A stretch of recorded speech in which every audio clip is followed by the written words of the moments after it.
Chandrasekhar sir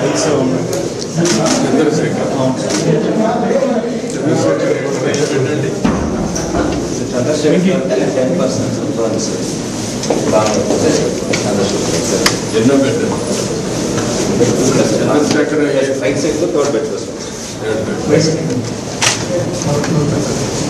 Chandrasekhar escort అతనా బొబ్బిలి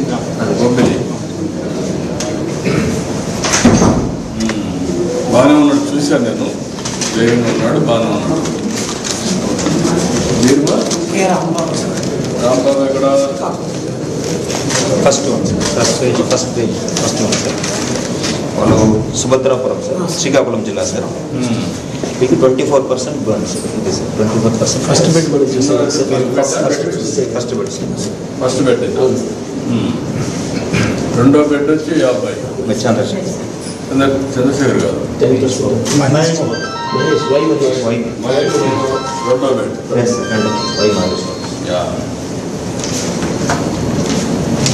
అదే చాలా వరకు ఇది ఉంది, మీ ఇది పర్లేదు. 24% దగ్గర ఏం కాదు, బాగానే ఉంది.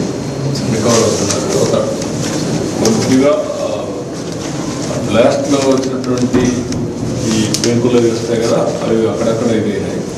దాన్ని తీసేసి ప్లాస్టిక్ సర్జరీ చేస్తారు. నార్మల్ సపోర్ట్ చేస్తారు. మీరమ్మా జగదీశ్వరరావు థర్డ్ ఎల్కోటమ్మా. బాగానే ఉన్నాడమ్మా, 10% బాగున్నాడు. చూసాను 10% హై ఇంజరీ ఉంది, మాట్లాడాడు. ఇది ఎస్కోట కదమ్మా, ఎస్కోట నియోజకవర్గం మాట్లాడాడు, బాగానే ఉన్నాడు. ఆయనే చెప్పాడు, రాజవాకలో ఉన్నాను నేను, కాపురం అనేది ఎస్కోట్ నాదని చెప్పాడు. ధైర్యంగా ఉన్నాడు. మీరమ్మా నారాయణ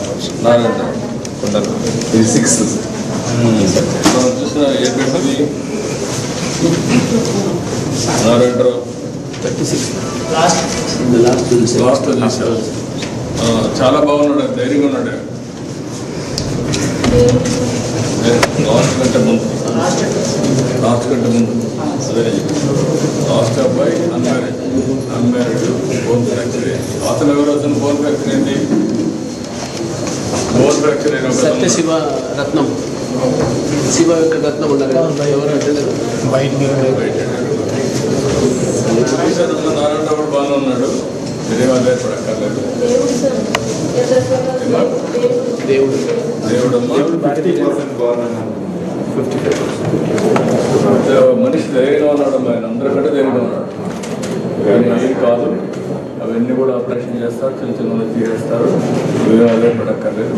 మనిషి కూడా అందరికంటే ధైర్యంగా ఉన్నాడు. అందరికంటే మీరు ఒకటే, మీరు అధైర్యపడి మీరు ఏడ్చి వాళ్ళ దగ్గర పోయి వాళ్ళని గారాబ్ చేయండి, దానివల్ల అధైర్యపడిపోతారు. అట్లా కాకుండా మీరు వేరేప్పుడు ధైర్యంగా ఉండండి, వాళ్ళకు కూడా ధైర్యం చెప్పండి. అదే ఇప్పుడు కావాల్సి అందరూ రికవర్ అవుతారు. బాగా సీరియస్గా ఇంజనీరింగ్ అందరికీ ఒక 50 లక్షలు ఆర్థిక సహాయం చేస్తాం. మామూలుగా దెబ్బతినడు ఒక 25 లక్షలు ఇస్తాం. వీళ్ళందరికీ ఒక 50 లక్షలు డబ్బులు ఇస్తాం. మీరు ధైర్యంగా ఉండండి, మీరేమో అధైర్యపడదు. అంతా ట్రీట్మెంట్ ఎంతైనా ఖర్చు పెడతాం. నేను అందుకే వచ్చాను, నిన్నటి నేను మానిటర్ చేస్తున్నాను. జరగకూడదు, జరిగింది, అది మన చేతలో లేదు. కానీ ఇప్పుడు ఏం చేయాలో నేను చేసి చూపిస్తాను. సరేనా? 57% ఉందమ్మా. కానీ అందరికంటే అతను ధైర్యంగా ఉన్నాడు. చూశాను, ఇంజనీర్ కదా ఆయన, ధైర్యంగా ఉన్నాడు. నేను మాట్లాడాను. మీరేం అదే అందరికీ సార్ కౌన్సిలింగ్ కూడా ఇప్పించమన్నారు. అందరికీ కౌన్సిలింగ్ కూడా చేస్తారు. బయట వాళ్ళు కూడా చెప్పి వాళ్ళకి ధైర్యం ట్రీట్మెంటే కాకుండా ధైర్యం కూడా చెప్పాలి. ఒక్క అతను నేను ఫస్ట్ రెండో అతను మీకు దగ్గర కూడా చంద్రశేఖర మహేష్ బాబు ఏంటంటే ఆ సంఘటన జరగతానే షాక్ అయ్యాడు, అప్సెట్ అయిపోయాడు. నేను అడిగాను, నీకు జ్ఞాపకం ఉందా?